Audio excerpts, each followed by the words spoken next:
BFM Business présente Edwige Chevrillon, la grande interview.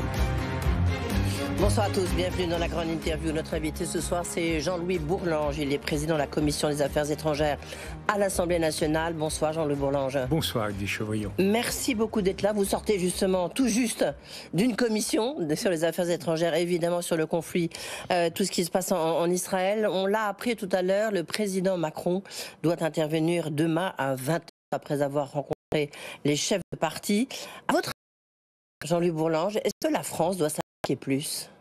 Écoutez, je crois que la France est très impliquée. Le président de la République, je pense, est resté fidèle depuis de longues années à la ligne traditionnelle de la France, qui était de dire que la solution au Moyen-Orient passait par la prise en compte du fait palestinien, et donc passait par la solution des deux États, même si tout le monde disait que les deux États, c'était fini, que ça n'était plus une solution, que plus personne n'en parlait. Moi, je crois que c'était une bonne solution pour une raison simple, c'est que on l'a remplacé par rien. Or, ce qui a été démontré ces jours-ci, c'est que le problème palestinien existait, demeurait, et qu'il devait être pris en compte. Ça, la France l'a toujours dit. Maintenant, qu'est-ce que dans cette conjoncture particulière le président peut faire? Il doit effectivement, et il le fait, manifester sa totale solidarité avec le peuple israélien qui est atteint dans sa chair avec une violence, une brutalité absolument inouïe. Nous devons être aux côtés des Israéliens et aux côtés de tous les Juifs qui ressentent, y compris les Juifs de France, qui ressentent très légitimement une impression de précarité, de danger qui leur rappelle effectivement un passé qui n'est que trop proche. Et tout cela existe, donc nous sommes là, maintenant sur le fond des choses. Ce que nous devons le faire, je pense, avec nos amis européens. Soit dans le cadre de l'Union européenne, soit dans le cadre de certains États. Je pense à l'Allemagne, je pense au Royaume-Uni, qui est hors Union, mais qui est très concerné par la zone. Je pense que si nous affichons une détermination et une action et une volonté commune, nous serons entendus et nous pourrons peser dans le sens qu'il faut, c'est-à-dire le sens visant à éviter un embrasement militaire général et visant à trouver des solutions politiques à cette situation incroyable. Jean-Louis Bourlanges, on va revenir évidemment d'abord sur le rôle de l'Union européenne. Effectivement, l'embrasement, si jamais l'Iran rentre dans cette guerre. Vous avez eu des propos très forts ce matin. Juste un sondage de nos amis confrères de BFM TV, un sondage ELAB qui montre que l'opinion publique est assez partagée. Vous avez 35% des Français qui disent que la France devrait s'impliquer plus, mais vous avez 35% qui disent que la France ne devrait pas s'impliquer davantage, 32% qu'elle le devrait, et 33% qui n'ont pas d'opinion. Donc, grosso modo, c'est un tiers, un tiers, un tiers. Oui, pas exactement, parce que je pense que sur le tiers de ceux qui n'ont pas d'opinion, c'est très légitimement qu'ils se demandent ce qu'on peut faire. C'est une incertitude sur s'impliquer plus, bien entendu, mais pour faire quoi exactement? Et le tiers qui est réservé ou qui est hostile, il craint simplement, et ça aussi c'est un sentiment légitime, mais tout ça n'est pas encore réfléchi. Ils craignent qu'on soit engagé à notre tour dans une guerre. Or, les Français ne veulent pas qu'on soit engagé dans une guerre. Ça ne veut pas dire du tout, me semble-t-il, que les Français ne seraient pas d'accord avec le président de la République et avec ses collègues européens pour apporter des solutions de détente, de pacification, de coopération dans la zone. Tout le monde sait bien que le Moyen-Orient, c'est devenu ce qu'on disait des Balkans avant la guerre de 14, c'est devenu une poudrière et qu'il faut absolument calmer le jeu. Et ça, calmer le jeu, c'est la responsabilité de la communauté internationale. La France joue un rôle important. Elle est membre permanent du Conseil de sécurité. Elle est fortement impliquée dans la construction européenne, elle est fortement impliquée dans l'Alliance Atlantique. Tout cela fait que nous devons peser de notre poids, qui est celui de la modération, de la pacification, de la détente, de la coopération et de la paix, comme disait le général de Gaulle. Qu'est-ce que peut faire l'Union européenne, vous qui avez été si longtemps un député européen en plus important, qui pesait beaucoup, que peut faire l'Union européenne aujourd'hui. Là, vous savez, je crois qu'il faut d'abord éviter un embrasement général. Les États-Unis y sont très attachés. L'Union européenne n'est pas une puissance militaire active sur la zone, mais elle peut quand même, à mon avis, contribuer à apporter des solutions le moment venu. Mais moi, je crois qu'aujourd'hui, il n'y a pas beaucoup de solutions concrètes. Enfin, ce que nous pouvons apporter, Monsieur Barnavi, que je recevais tout à l'heure, qui était à Tel Aviv, on avait une conversation en visio, que je recevais tout à l'heure à la Commission des Affaires étrangères, disait qu'il voyait, je crois que c'est un peu excessif, il voyait que l'Union européenne pouvait prendre en charge la gestion de la bande de Gaza dès lors qu'elle serait arrachée au Hamas. Moi, je crois que c'est très difficile parce que je ne vois pas très bien comment les Israéliens pourraient séparer ces 2 500 000 habitants. C'est une situation incroyable, la situation de la bande de Gaza. C'est 2 500 000 personnes sur un espace ultra restreint. C'est 6 000 personnes au kilomètre carré. Comment arracher le Hamas à tout cela? Tout ça est très très difficile. Mais je crois que à moyen terme, on pourrait contribuer à favoriser, à relancer d'une manière ou d'une autre un processus de paix. Mais la vérité, c'est que la solution passera par une modification de la politique israélienne. Je ne sais pas comment les Israéliens vont réagir. Ils ont l'habitude de voter assez régulièrement. Mais ce qu'on voit bien, c'est que l'équation politique... Ils viennent de voter, ils ont voté il y a très peu de temps. Ils votent tous les 6 mois. Oui. Mais que l'équation politique, Netanyahou, plus les partis d'extrême droite, qui n'avaient qu'une seule idée, c'est de coloniser la Cisjordanie, c'est une mauvaise équation. Ils se sont détournés de la bande de Gaza. Ils ont créé une situation très difficile en Cisjordanie. Et ça ne va pas. Je pense qu'il faut un gouvernement d'union nationale. Mais oui, mais on ne peut pas l'imposer, c'est un régime démocratique. C'est bien ce que je dis. Il n'y a pas que la solution appartient aux Israéliens et pas d'abord aux Européens. Ce que nous pouvons, c'est accompagner, aider, accompagner la signature de nouveaux accords, comme on l'a fait régulièrement depuis des années.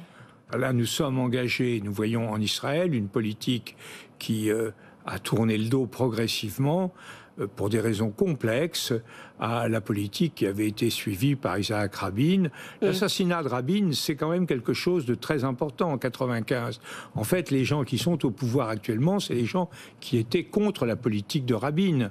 Et ce sont eux qui sont au gouvernement en Israël. Et on voit bien qu'ils ont échoué. Ça ne veut pas dire que ce qui s'est passé n'est pas absolument horrible, condamnable, mais c'est aussi la conséquence. Monsieur Barnavi, ancien ambassadeur d'Israël à Paris, l'a dit d'une façon extrêmement claire dans Le Monde de lundi. C'est la conjonction d'un groupe fanatique terroriste qui est le Hamas avec une politique qu'il qualifie, lui, d'imbécile. Jean-Louis Bourlanges, plusieurs questions quand même. Comment une attaque de cette ampleur a-t-elle pu être possible? Écoutez, moi je ne suis pas expert militaire, mais effectivement, il y a un vrai problème. Parce que Tsahal, l'armée israélienne, les services secrets, c'est pas le Mossad qui s'occupait de ça, c'est plutôt le service intérieur, Shin Bet, mais sont en principe les meilleurs du monde. C'est la meilleure armée du monde, les meilleurs renseignements généraux du monde. Ce qui est donné comme explication, mais c'est une explication très partielle, c'est que ces services se sont uniquement concentrés, sur la Cisjordanie. Et les services se sont concentrés sur la Cisjordanie, puisque l'objectif était d'annexer progressivement la Cisjordanie. Et ils sont donc détournés de Gaza, et même il y a des déclarations extrêmement claires de M. Netanyahou à ce sujet, sur le fait que Gaza, au bout du compte, ça avait quand même l'avantage le Hamas, ça avait quand même l'avantage de freiner toute solution d'un État palestinien. Donc ils ont fait il y a un angle mort qui a été la bande de Gaza. Mais je crois que ça ne suffit pas. Il faudra certainement, Israël fera une commission d'enquête. Les commissions d'enquête à l'israélienne, c'est plutôt sérieux, et on va en savoir plus dans quelques mois. Alors, et là, pour l'instant, on est un peu dans le oui, vous avez dit une phrase ce matin que je trouve un petit peu inquiétante. Vous dites que si jamais l'Iran entrait en guerre, ce serait une guerre mondiale. Bah, ce serait, je ne sais pas si j'ai eu raison de dire ça, mais ce serait effectivement un embrasement régional. C'est des propos très forts et très inquiétants quand même. Oui. Ça serait terrifiant. Moi, je ne crois pas qu'on en arrive là. Je ne crois pas que ce soit... Je ne vois pas les options qui sont celles du gouvernement Netanyahou. Je ne vois pas exactement ce qu'il peut faire d'intelligent actuellement. Et je vois ce qu'il peut faire de bête, et qu'il ne fera pas, à mon avis. Il peut porter la guerre au Liban contre le Hezbollah. Je pense que ça ne le mènerait nulle part, sinon à se mettre sur le dos à un autre théâtre. Je pense que même l'occupation de Gaza, durablement, c'est quelque chose qui sera empoisonnant. Et la guerre en Iran, ça serait... la solution générale, alors là, ce serait véritablement catastrophique. Pourquoi ? Parce que Israël est un petit pays, l'Iran est un grand pays. Donc, quelle est la façon pour Israël d'égaliser ? C'est le pouvoir nucléaire. On va pas s'acheminer vers une guerre nucléaire. Donc, moi, je crois que tout ça sera plus ou moins contrôlé, et par les Russes qui n'auront pas intérêt à tout cela, et par les Américains qui vont effectivement, et qui déjà ont installé un porte-avions et essaient d'avoir une pression modératrice sur tous ces acteurs. Donc je pense que le parti de la modération devrait l'emporter, mais il reste qu'on a cette bande de Gaza contrôlée par de 2 500 000 habitants, vivant dans des conditions d'une précarité extraordinaire, et contrôlée par le Hamas, et qu'Israël actuellement bloque dans ses vivres, dans tous ses moyens de survie. Donc là, il faut trouver une solution rapide, et qui ne soit pas une solution catastrophique pour cette population. Parce que pour l'instant, on voit bien que le bilan, toutes les heures, évidemment, s'aggrave, ne cesse de s'aggraver. Plusieurs questions encore rapidement. D'abord, vous êtes d'accord avec Elisabeth Borne? Tout à l'heure, il y a un hommage au Sénat, un petit peu plus, je dirais, solennel que celui qui s'est passé à l'Assemblée nationale. Elle a dit qu'il y a eu un avant et un après 7 octobre 2023, comme il y a eu un avant et un après 11 septembre 2001. Vous êtes d'accord avec ça? Je crois qu'il s'est passé quelque chose de très fondamental, et qu'en tout cas en Israël, la vie ne sera jamais pareille après et avant. En revanche, si on poursuivait la comparaison, ça serait dramatique. Parce que qu'est-ce qui caractérise le 11 septembre? C'est immédiatement après une surréaction totalement irresponsable des Américains, qui ont fait la guerre à l'Irak dans des conditions vraiment irréfléchies, et qui ont en réalité livré une bonne partie du Moyen-Orient à l'Iran. Donc j'espère qu'on ne va pas, au lendemain du 7 octobre, se livrer à des représailles, à des surenchères qui conduiraient à un résultat aussi catastrophique que celui qu'on a observé après le 11 septembre. Il faut contrôler. Oui. Puisque vous parlez faire baisser la pression. Baisser la pression, mais à mon avis, elle n'a pas encore fini de monter. Hein. On voit bien que le risque politique, géopolitique, est en train de devenir vraiment la première menace, notamment pour les entreprises, mais sur le monde. Est-ce que c'est la géopolitique dorénavant qui conduit le monde, qui va conduire le monde? Les risques géopolitiques? C'est pas seulement la géopolitique, les affrontements géopolitiques, on les a toujours connus. Non, mais on voit bien la Russie et l'Ukraine.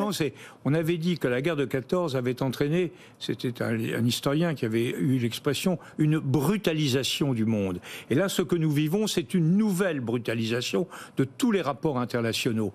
Il y a une trentaine d'années, on négociait, on discutait, on avait des discours idéologiques, on avait des négociations, c'était par le langage, y compris par la menace, que tout passait. Maintenant, nous sommes dans la violence à l'état pur, dans la gesticulation symbolique, dans les prises d'otages, et avec une absence totale de référence morale. Mon ami, le regretté Pierre Asner, disait, moi, au moins les hypocrites, ils respectent les grands principes. C'est l'hommage, l'hypocrisie, c'est l'hommage que le vice rend à la vertu. Maintenant, plus d'hypocrisie. Vous écoutez Poutine, vous écoutez Xi, vous écoutez le Hamas, vous écoutez n'importe qui. Les hommes politiques internationaux sont absolument indifférents aux exigences éthiques. Ça, je crois que c'est très grave. Est-ce que vous soutenez l'action du commissaire Thierry Breton qui dit qu'il faut absolument maîtriser les réseaux sociaux et du reste, là, il fait une très grosse pression sur eux? Je crois que les réseaux sociaux ont pas mal, je ne sais pas comment on peut les maîtriser, il connaît mieux le dossier que moi, mais je crois que les réseaux sociaux, Jean-Marie Guéhenno avait écrit des choses très belles là-dessus dans son livre sur le XXIe siècle. Les réseaux sociaux ont contribué vraiment très fortement au développement d'une extrémisation, d'une radicalisation des esprits. Parce que les réseaux sociaux, c'est simple. Vous vous reconnaissez d'un bout à l'autre de la planète avec des gens qui pensent comme vous. Et donc, vous surenchérissez ensemble et vous diabolisez tout ce qui vous entoure. Quand il n'y a pas de réseaux sociaux, vous parlez avec votre voisin. Il est différent de vous, il ne pense pas comme vous, etc. Mais vous le voyez. Quand vous êtes sur les réseaux sociaux, vous ignorez vos voisins. Et vous cherchez des gens avec lesquels vous êtes en affinité et en affinité sur des solutions extrêmes. Donc, le réseau social, c'est une machine à accélérer la radicalisation. Et quand tout le monde est radicalisé, c'est la bagarre générale. Ouais. Pour finir, juste une question comme ça qui me vient. Jean-Louis Bourlanges, est-ce qu'il y a aussi une des grandes difficultés actuelles, c'est qu'il n'y a pas de grandes figures politiques écoutez, pour mener des accords, pour justement essayer de faire baisser la pression, comme vous l'avez dit? C'est pas tellement intéressant de faire de la politique actuellement pour les gens. Si vous avez des ambitions, regardez ce qu'est un homme politique, il est pas très bien payé, contrairement à ce que pensent les gens. Il n'a pas beaucoup de prestige, on considère qu'il prend dans la caisse, on lui donne pas beaucoup de pouvoir, alors que les chefs d'entreprise sont les rois de la fête, ils sont écoutés, créatifs, respectés, etc. Donc il y a quelque chose. Regardez quelqu'un comme le président Macron, qui est un homme brillant, jeune, intelligent, etc. Regardez la façon dont un grand nombre de Français le traitent. C'est indépendamment, on peut être contre sa politique. Et c'est pas votre parti, hein, donc je précise, vous êtes Modem. Non, mais moi je suis au Modem, moi je regarde ça d'assez loin. Mais je dis, non mais c'est un exemple, je pourrais en prendre d'autres, même François Hollande. François Hollande n'avait pas véritablement démérité. Bon, on pouvait, moi j'étais pas d'accord avec lui, etc. Mais regardez la façon dont ils sont traités. Alors, quand vous avez 25 ans, que vous avez de l'ambition, que vous voulez faire quelque chose, vous faites plutôt soit dans les entreprises, soit dans l'humanitaire, dans la solidarité, dans la philanthropie, pas dans la politique. D'accord, on a compris la politique, elle est vraiment la mauvaise... mauvaise pioche, on va dire ça comme ça. Merci Jean-Louis Bourlanges. Voilà. Dans tous les cas, moi, je fais de la politique, et je suis un vieux. Et vous faites bien de la politique, merci. C'est pour ça que vous êtes là. Merci beaucoup d'avoir été avec nous, le président de la Commission des Affaires étrangères à l'Assemblée nationale.